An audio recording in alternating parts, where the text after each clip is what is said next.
어둑한 방 안 창문 틈으로 들어오는 희미한 빛이 먼지를 춤추게 한다.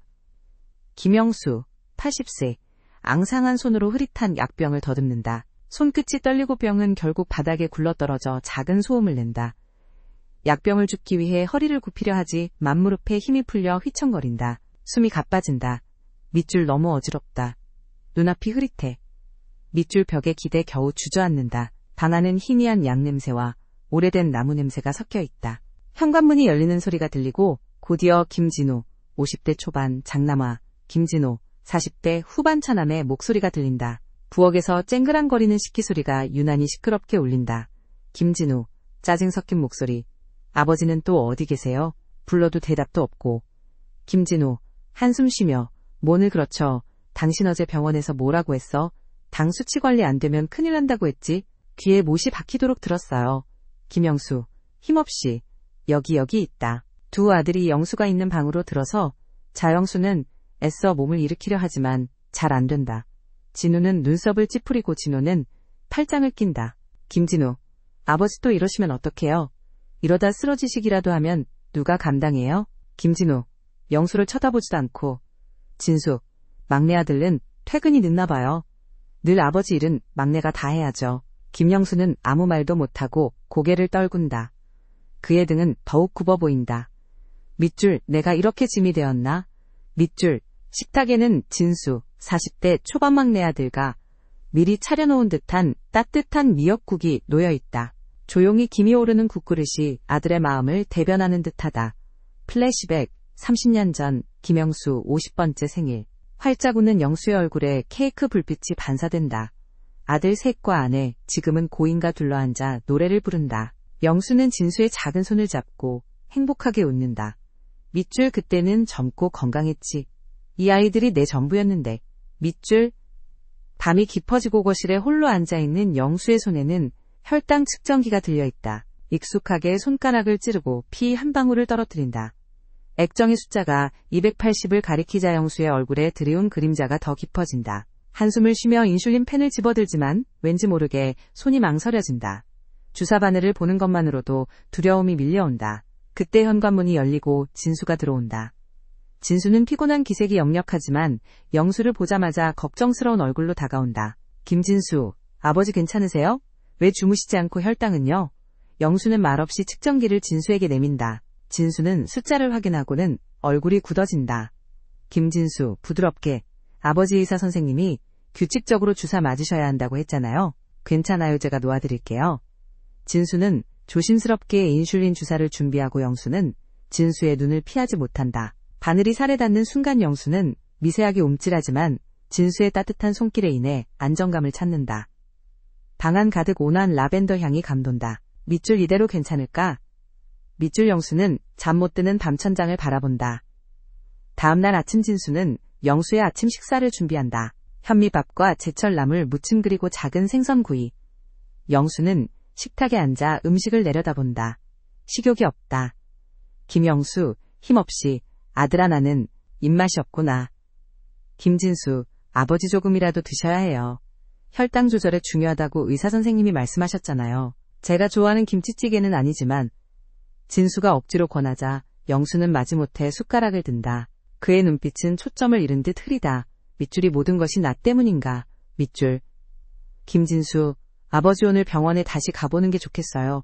혈당도 너무 높고 형들에게도 연락했는데. 진수는 잠시 말을 잇지 못한다. 진우와 진호는 바쁘다며 병원에 같이 갈 수 없다고 했다. 진수는 아버지의 손을 잡았다. 손등은 차고 가늘었다. 병원에서는 소독약 냄새가 진동했다. 의사, 차트를 보며 영수 어르신 최근 석 달 평균 혈당 수치인 HbA1c가 10%가 넘습니다. 이 정도면 합병증 위험이 매우 높아요. 지금처럼 방치하면 신장이나 눈심장에 심각한 문제가 생길 수 있습니다. 인슐린 주사도 중요하지만 식단과 규칙적인 운동이 필수입니다. 진수는 의사의 설명을 꼼꼼히 받아 적는다. 영수는 고개를 푹 숙이고 아무 말도 하지 못한다. 밑줄, 나는 왜 이렇게 내 몸 하나 제대로 건사하지 못하는가. 밑줄. 집으로 돌아온 진수는 의사의 조언대로 영수의 식단을 엄격하게 관리하기 시작한다. 설탕 밀가루 짠 음식은 모두 금지. 거실 안쪽에는 진수가 준비한 가벼운 운동기구들이 놓여 있다. 김진우, 진수의 노력에 비웃듯 야김진수. 의사가 뭐라도 되는 줄 아냐. 아버지 나이에 무슨 운동이야. 그리고 그렇게 풀만 먹으면 기운 빠져서 쓰러지셔. 김진호, 텔레비전을 보며 아버지가 싫다는데 왜 그렇게 귀찮게 해. 그냥 드시고 싶은 거 드리라고. 우리도 힘들잖아 맨날 음식 투정 받아주는 것도. 진수의 얼굴에 피로감이 역력하다. 그는 애써 화를 사귀며 영수에게 다가간다. 밑줄 이해해주지 못하는 걸까 아니면 이해하려 하지 않는 걸까. 밑줄. 어느 날 새벽 영수의 방에서 끙끙거리는 소리가 들린다. 진수가 놀라 달려가 보니 영수는 식은땀을 흘리며 침대에 축 늘어져 있었다. 얼굴은 창백하고 몸은 차갑게 식어 있었다. 혈당이 너무 떨어진 것이다. 진수는 재빨리 냉장고에서 요구르트를 꺼내 영수의 입에 넣어준다. 영수는 겨우 몇 모금 마시고 정신을 차린다. 김영수, 쉰 목소리로 미안하다 아들아. 내가 또? 김진수, 영수의 손을 잡으며 괜찮아요 아버지. 괜찮아요. 제가 옆에 있잖아요. 진수의 눈가는 촉촉하게 젖어 있었다. 방 안에는 혈당 측정기에 희미한 불빛이 반짝인다. 밑줄 미안하다, 아들아. 밑줄 영수의 눈에는 한 방울의 눈물이 고였다. 플래시백. 20년 전 비 오는 날, 진수가 운동장에서 넘어져 무릎이 깨졌다. 영수는 한달음에 달려와 진수를 등에 업고 병원으로 뛰었다. 흠뻑 젖은 영수의 등은 진수에게 세상에서 가장 든든한 나무 같았다. 밑줄 아버지는 언제나 내 편이었는데. 밑줄 아버지의 눈빛이 흔들렸다. 밑줄 영수는 진수에게 의지하려는 듯 그의 손을 꼭 잡았다. 며칠 후 영수는 다시 쓰러졌다. 이번에는 의식을 잃은 채였다. 진수는 공포에 질려 119를 불렀고 구급차는 굉음을 내며 병원으로 향했다. 병원 응급시력이 저기서 울리는 기계음과 다급한 목소리들이 진수의 귀를 때렸다. 진우와 진호가 뒤늦게 도착했지만 그들의 얼굴에는 걱정보다 당혹감이 더 짙게 드리워져 있었다. 의사, 진수에게 저혈당 쇼크였습니다. 조금만 늦었더라면 정말 위험했어요. 가족분들의 꾸준한 관심과 관리가 중요합니다.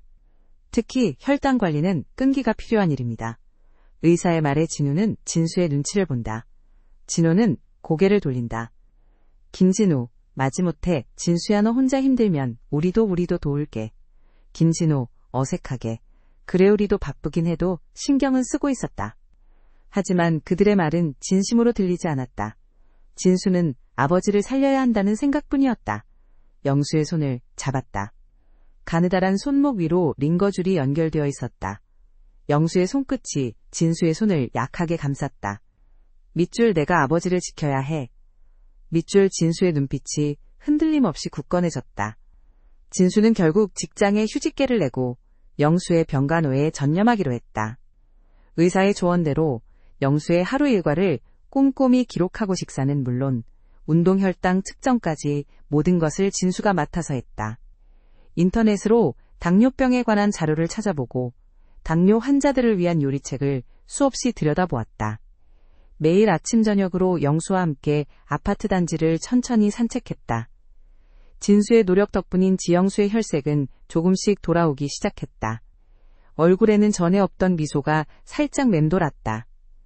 방 안에는 진수가 끓여주는 보리차의 은은한 향이 퍼져나간다. 밑줄 변화의 시작일까? 밑줄.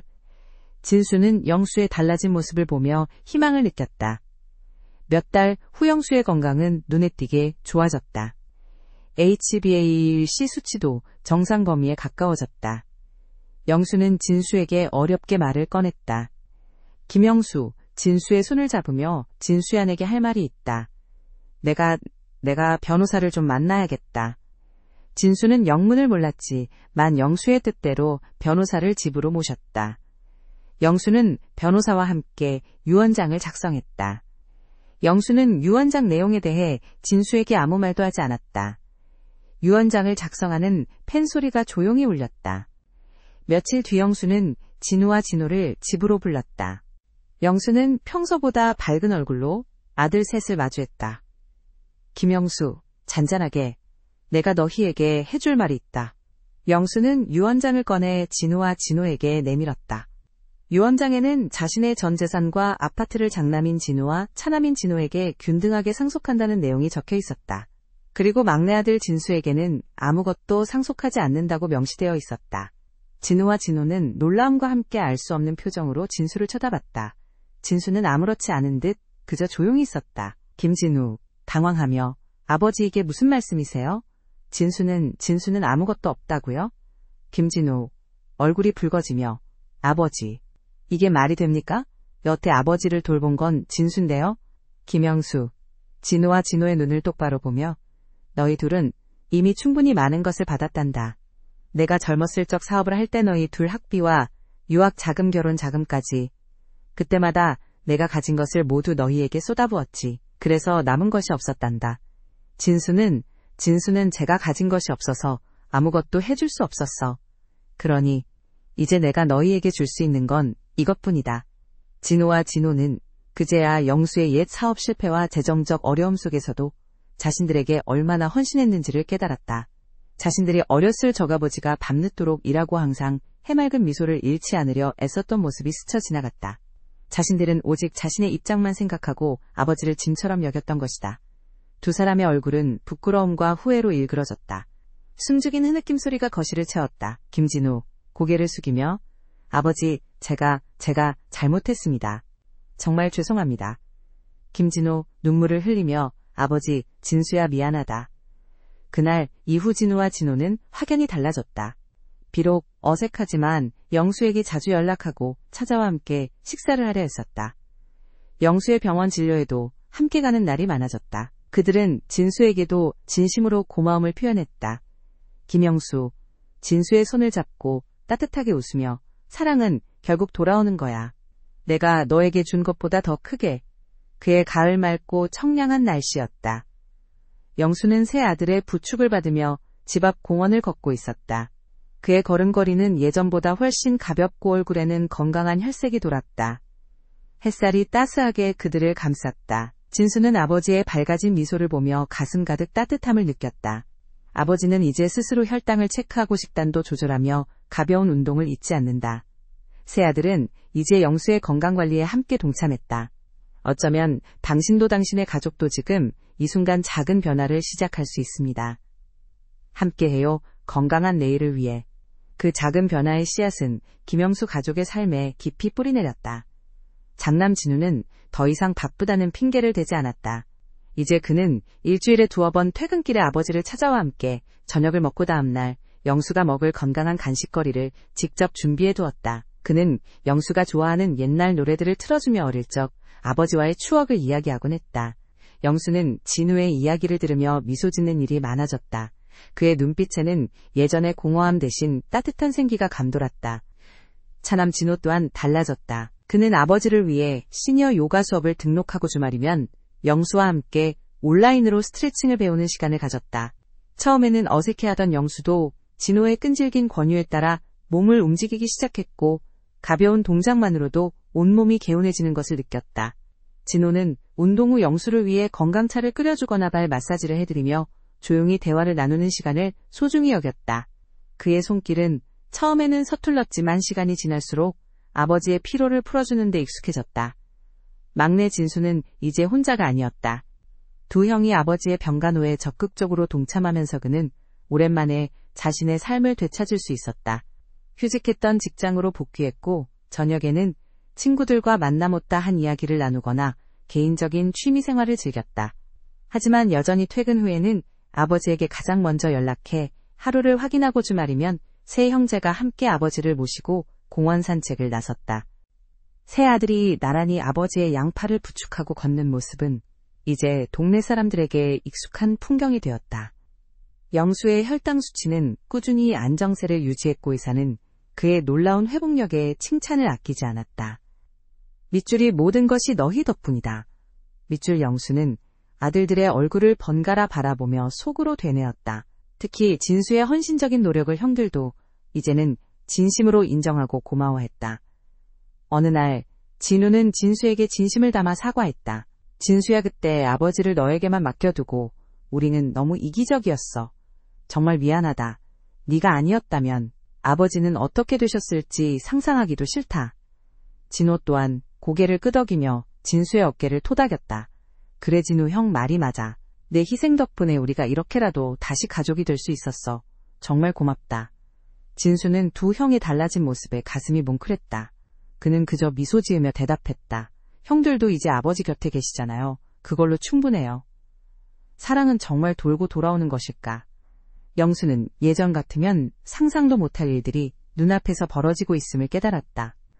그는 아들들이 서로를 위하고 자신을 생각하는 마음을 보며 깊은 감동을 받았다. 유언장 사건은 그들에게 큰 충격이었지. 만동시에 있고 지냈던 가족의 소중함을 일깨우는 계기가 되었다.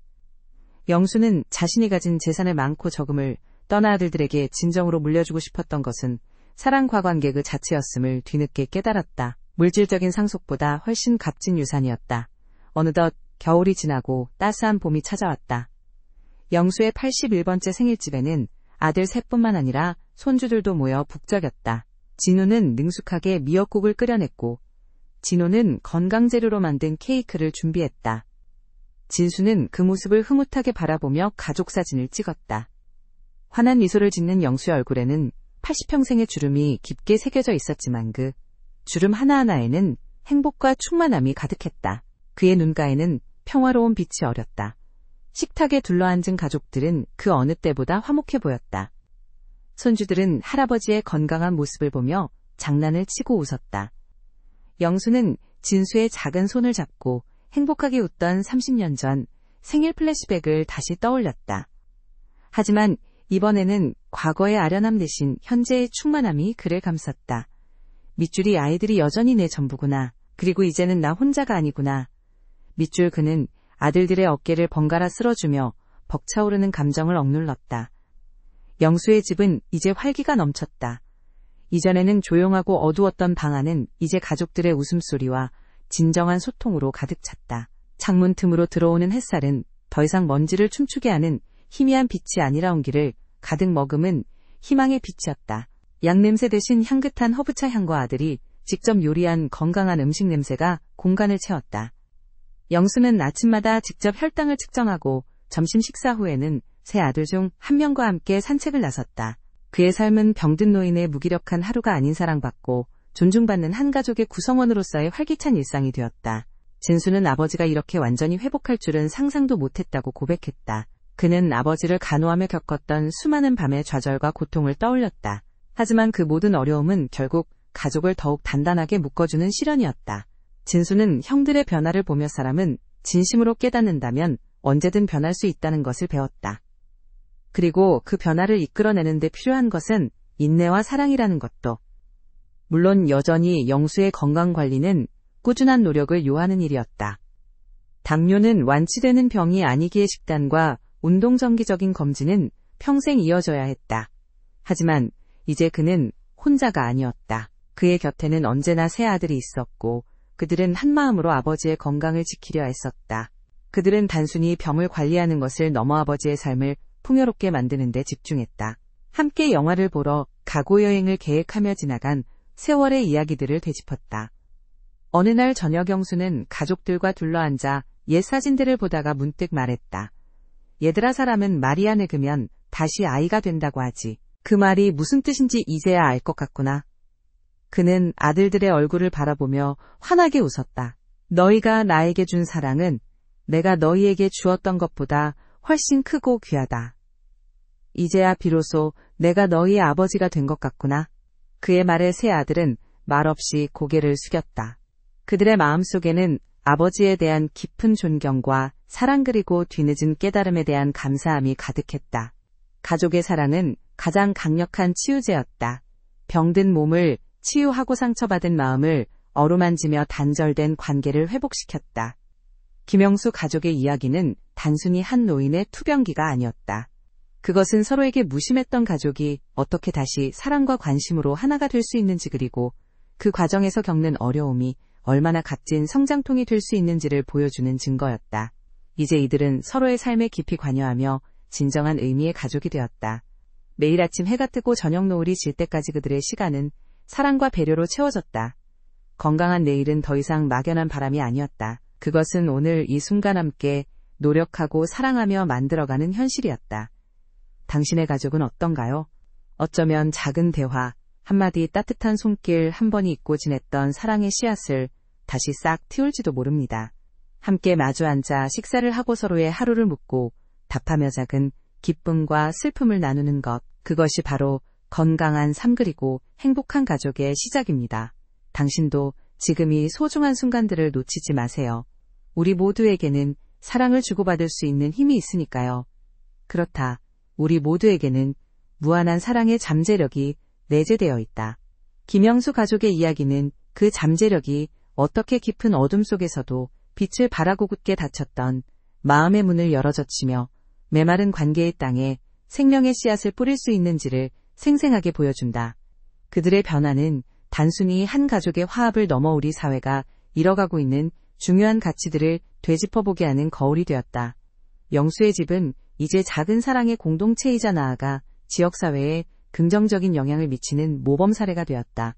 이웃들은 영수 어르신이 아들들과 함께 활짝 웃으며 공원을 산책하는 모습을 보며 고개를 끄덕였다. 저 집처럼만 살 수 있다면 하는 작은 바람이 여기저기서 들려왔다. 젊은 부부들은 자녀 교육에만 몰두하던 시선을 잠시 멈추고 자신들의 부모님과의 관계를 되돌아보는 계기가 되었다. 가족관계에서 어려움을 겪던 이들은 영순의 이야기를 들으며 늦었다고 생각할 때가 가장 빠르다는 희망의 메시지를 얻기도 했다. 이 작은 변화의 물결은 점차 퍼져나갔고 김영수 가족은 자신들의 의도와는 상관없이 주변 사람들에게 큰 울림을 주는 존재가 되어갔다. 세 아들은 아버지의 변화가 자신들의 삶에도 얼마나 큰 영향을 미쳤는지 매일같이 깨닫는다. 장남 진우는 직장에서 동료들과의 관계에서도 더욱 유연하고 따뜻한 리더십을 발휘하게 되었다. 그는 이제 물질적인 성공만큼이나 사람과의 관계가 중요하다는 것을 진심으로 이해하게 되었다. 진호는 시니어 요가 수업에 아버지를 모시고 다니면서 같은 또래의 다른 노인들과도 교류하게 되었다. 그는 그들의 외로움을 보며 아버지의 과거 모습을 떠올렸고 작은 봉사활동을 시작하며 이웃 어르신들의 말벗이 되어주기도 했다. 막내 진수는 자신의 삶을 되찾았지만 동시에 가족이라는 든든한 울타리 안에서 더욱 견고하게 뿌리내렸다. 그는 아버지에게 받은 무한한 사랑과 형들과의 유대감을 통해 더욱 성숙하고 책임감 있는 사회 구성원으로 성장했다. 이들은 각자의 자리에서 빛나는 존재가 되어 가족의 이름으로 받은 사랑을 다시 세상에 나누어주는 선한 영향력의 주체가 되었다. 영수에게는 이제 매일이 새로운 선물 같았다. 그는 더 이상 약병과 혈당 수치에 갇힌 삶을 살지 않았다. 그는 아들들과 함께 만드는 작은 나무 조각 하나하나에 자신의 삶의 의미를 새겼다. 손주들이 할아버지의 작업실에 찾아와 엉성한 솜씨로 나무를 깎는 모습을 보며 영수는 흐뭇하게 미소 지었다. 그들에게는 할아버지의 지혜와 손끝의 온기가 고스란히 전달될 것이었다. 영수는 자신이 재물 대신 사랑과 관계를 물려주려 했던 유언의 진정한 가치가 이 순간에 있음을 깨달았다. 보이지 않는 유산 그러나 어떤 물질보다 값지고 풍요로운 유산이었다. 나이가 든다는 것은 때때로 고독하고 무기력한 과정으로 비치고 난다. 하지만 영수의 이야기는 노년이 결코 삶의 끝이 아니라 또 다른 시작점이 될 수 있음을 보여준다. 사랑과 관심 속에서 노년은 지혜와 온기가 더욱 깊어지는 아름다운 시기가 될 수 있다. 영수는 이제 그 누구보다 삶의 희로애락을 온전히 받아들이고 감사할 줄 알았다. 그의 얼굴에 깊게 새겨진 주름은 세월의 흔적을 넘어 가족의 사랑과 화해를 통해 얻은 값진 인생의 훈장이었다. 물론 삶은 늘 예측 불가능한 도전을 던진다. 영수 가족에게도 앞으로 또 다른 어려움이 찾아올 수 있을 것이다. 하지만 이제 그들은 더 이상 혼자가 아니다. 단단하게 뭉친 세 아들과 아버지 그리고 사랑스러운 손주들은 어떤 시련도 함께 헤쳐나갈 수 있는 강한 믿음을 가지고 있었다. 그들은 서로의 버팀목이 되어주며 매 순간을 소중히 여기고 감사하는 법을 배웠다. 건강한 내일은 거창한 목표가 아니라 오늘이라는 작은 점들이 모여 만들어지는 선물이다. 작은 대화 따뜻한 눈빛 진심을 담은 포옹. 이 모든 것이 모여 우리를 살아가게 하는 힘이 된다. 영수 가족은 그 진리를 온몸으로 체험했고 그 경험을 통해 더욱 강인하고 아름다운 존재로 거듭났다. 그들의 이야기는 세대를 초월하여 끊임없이 회자될 것이며 우리가 진정으로 추구해야 할 삶의 가치가 무엇인지를 묵묵히 일깨워줄 것이다. 당신은 지금 누구와 함께 살아가고 있는가? 당신의 옆에 있는 소중한 사람들에게 충분한 관심과 사랑을 전하고 있는가? 어쩌면 바쁘다는 핑계로 혹은 너무 익숙하다는 이유로 소홀했던 관계가 있지는 않은가? 이 글이 당신의 마음속에 작은 울림이 되어 있고 지냈던 사랑의 불씨를 다시 지필 수 있기를 바란다. 영소 가족처럼 당신의 가족도 더 늦기 전에 화해와 이해의 손길을 내밀어 보라. 그 시작은 언제나 용기가 필요하지만 그 끝은 결코 후회하지 않을 충만한 행복으로 채워질 것이다. 우리의 삶은 유한하지만 사랑은 영원하다. 그 영원한 사랑을 지금 여기 당신의 가족 안에서 찾아내고 키워나가라. 세월이 흘러도 변치 않을 가장 소중한 유산은 바로 그 사랑이라는 것을 잊지 말라. 영수의 미소처럼 당신의 가족의 얼굴에도 평화와 기쁨이 가득하기를. 우리는 모두 사랑을 통해 비로소 완전해질 수 있는 존재들이니까.